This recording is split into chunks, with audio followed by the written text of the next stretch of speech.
దయచేసి ఎవరు కూడా డైనింగ్ హాల్ వరకు పోవద్దు. కీలకమైన ఈ నలుగురు ఉపన్యాసం విన్న కేటీఆర్ గారు స్పీచ్ అయినాక భోజనాలు స్టార్ట్ చేయాలి. అంత మేరకి ఏ రకంగా కూడా స్టార్ట్ చేయొద్దని మనవి చేస్తూ గౌరవనీయులు మన బీఆర్ఎస్ పార్టీ అభ్యర్థి మాగంటి గోపీనాథ్ గారి సతీమణి మనందరి ఆశాజ్యోతి యావత్ తెలంగాణ వారి గెలుపుల కోసం బీఆర్ఎస్ 60 లక్షల క్యాడర్ ఎదురు చూస్తున్నారు. యావత్ ప్రభుత్వ వ్యతిరేకం మొత్తం కూడా చూస్తున్నారు. ఇచ్చిన 6 గ్యారెంటీ 13 హామీల మోసానికి ఇక్కడ ఫలం దక్కాలి, ఇక్కడ రుణాన్ని చెల్లించుకోవాలి కాంగ్రెస్ అని నిలబెట్టే ఈ పోరాటంలో మన అభ్యర్థి సునీత గారిని మాట్లాడాల్సింది కోరుతున్నాం. వేదికను అలంకరించిన పెద్దలందరికీ నమస్కారం. గౌరవనీయులైన కేటీఆర్ గారికి నా కృతజ్ఞతలు. గోపన్న అంటేనే జనం, జనం అంటేనే గోపన్న. నా జూబ్లీహిల్స్ నియోజకవర్గ కుటుంబ సభ్యులని గోపీనాథ్ గారు ఎప్పుడూ చెప్తూ ఉండేవాళ్ళు. ఈరోజు ఇంత కుటుంబం తరలి వచ్చింది ఆయన కోసం. ఆయన పైనుంచి చూస్తూనే ఉంటారు. ఎంతమందిని అండగా ఇచ్చారు నాకు. గోపీనాథ్ గారి ఆశయాల్ని అందరం కలిసి ముందుకు తీసుకువెళ్దాం.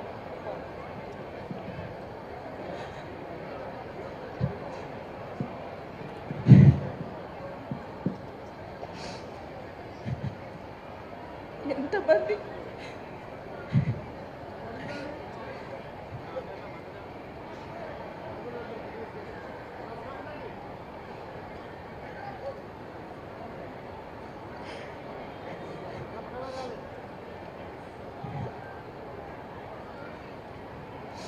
మీ ఇంటి ఆడబిడ్డగా అనుకొని నాతో పాటు అందరూ కలిసి గోపన్న ఆశయాలు నెరవేర్చాలి. గోపన్న మీ సమస్యలు తన సమస్యగా అనుకునేవాడు.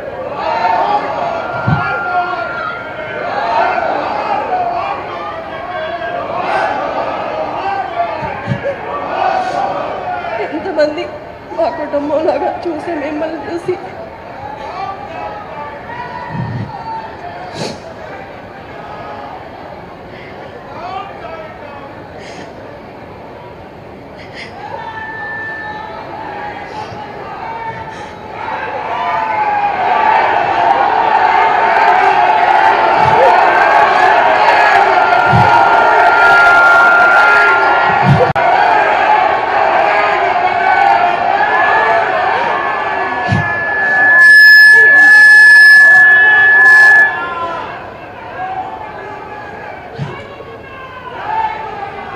ఈ యొక్క గోపన్న గారి ఆశయాలను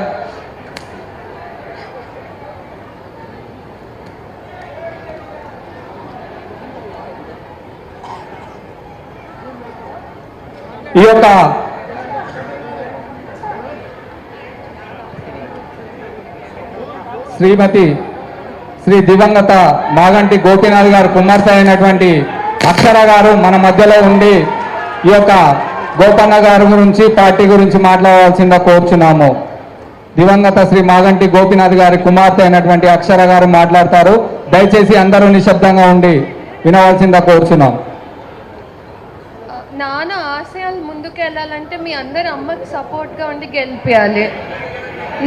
నాన్న అనుకున్నవన్నీ మేము నెరవేరుస్తాము. మీకు ఎప్పుడు తోడుగా ఉంటాము.